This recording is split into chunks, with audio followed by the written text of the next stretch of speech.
Dengan adanya tekanan di internal parlemen AS, bagaimana kelanjutan perang Amerika Serikat dengan Iran? Kita akan bahas bersama dengan pengamat intelijen dan keamanan nasional, Stepi Andriani. Selamat malam, Mbak Stepi. Selamat malam, Pak Ibrahim. Ini kan jelang deadline ya. Apakah putusan Kongres AS nanti ini krusial terhadap nasib perang Amerika Serikat dan Iran, Mbak Stepi?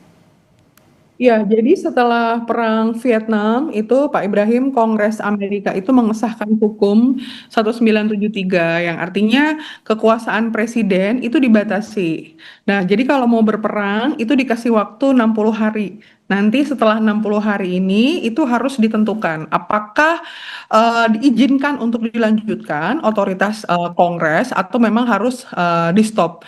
Dan dalam dinamika dalam beberapa hari ini sepertinya sudah mulai banyak pro dan kontra nih Pak Ibrahim, termasuk dari beberapa senator dari Republik sendiri itu ya. Seperti misalnya senator dari Tom Tillis dan Susan Collins juga menyampaikan tidak akan menyetujui kelanjutan operasi militer ini. Apalagi sudah disampaikan ya, dirilis bahwa biaya perangnya sudah 25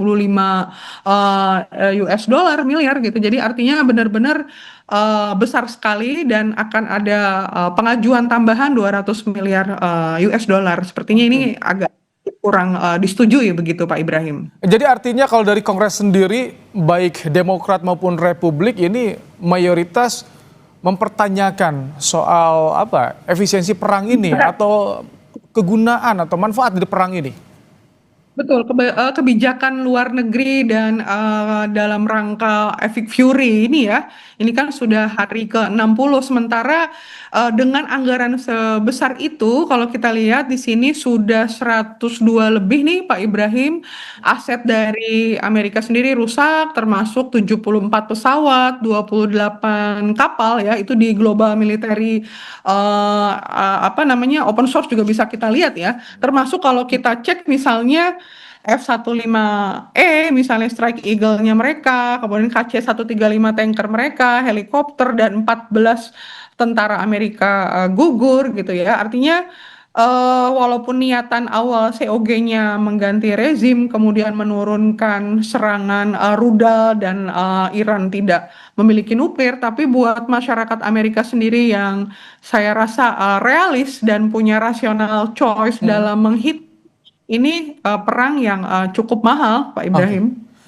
Kalau Anda melihat bagaimana seorang Donald Trump membagi pengaruh di saat internal bergejolak di parlemen, di negaranya sendiri, tapi juga operasi militer di Selat Hormuz masih terus dijalankan. Bagaimana membagi ini Anda melihatnya seorang Trump?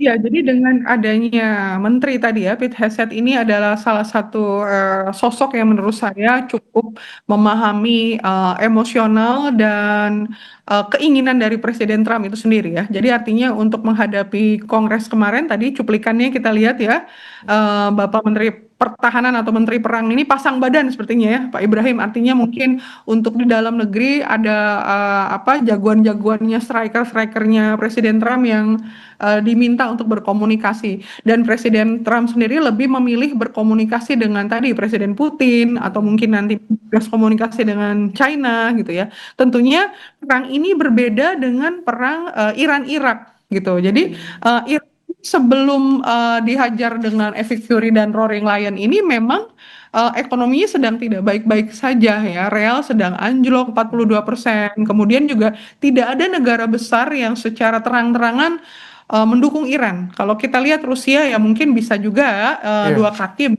laporan intelijen, China mungkin AI warfare-nya, tapi secara terang-terangan gitu ya, side by side mendukung Iran itu kan sampai hari ke-60 ini tidak terlalu kelihatan gitu, Pak Ah, Ibrahim. tidak ada yang declare ya artinya. Tapi kalau misalkan yang tadi yang disinggung oleh Trump, tengah negosiasi dengan Iran, apakah akan mulus diskusinya?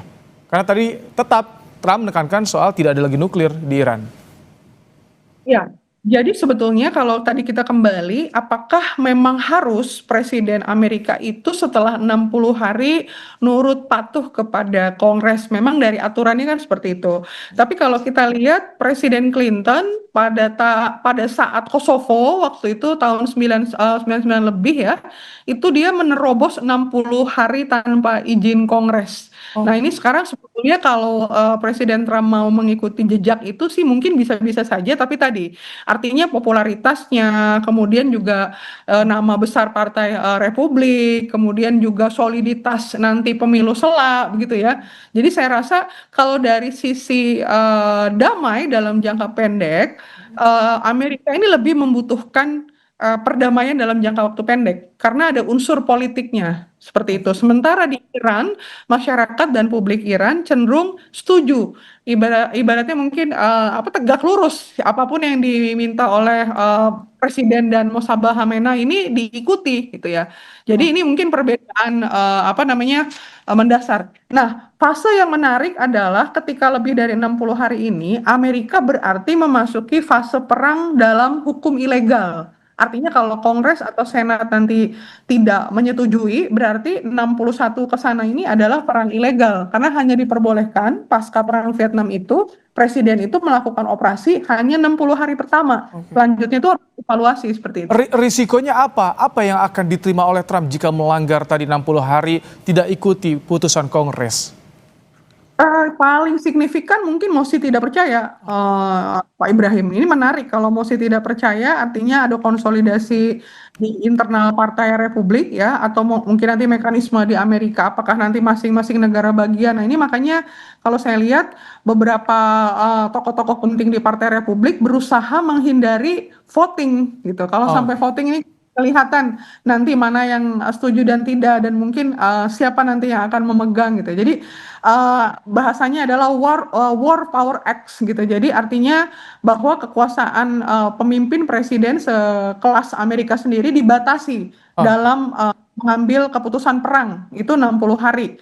Hukumnya 973. Nah, ini memang yang sedang jadi perdebatan di dalam publik Amerika seperti ini itu. karena didelahnya tanggal 1 ya, 1 Mei kita akan tunggu nanti bagaimana hasil keputusan dari Kongres. Terima kasih Mbak Stefi Andriani, pengamat intelijen dan keamanan nasional telah menyampaikan pandangan di Kompas Malam hari ini.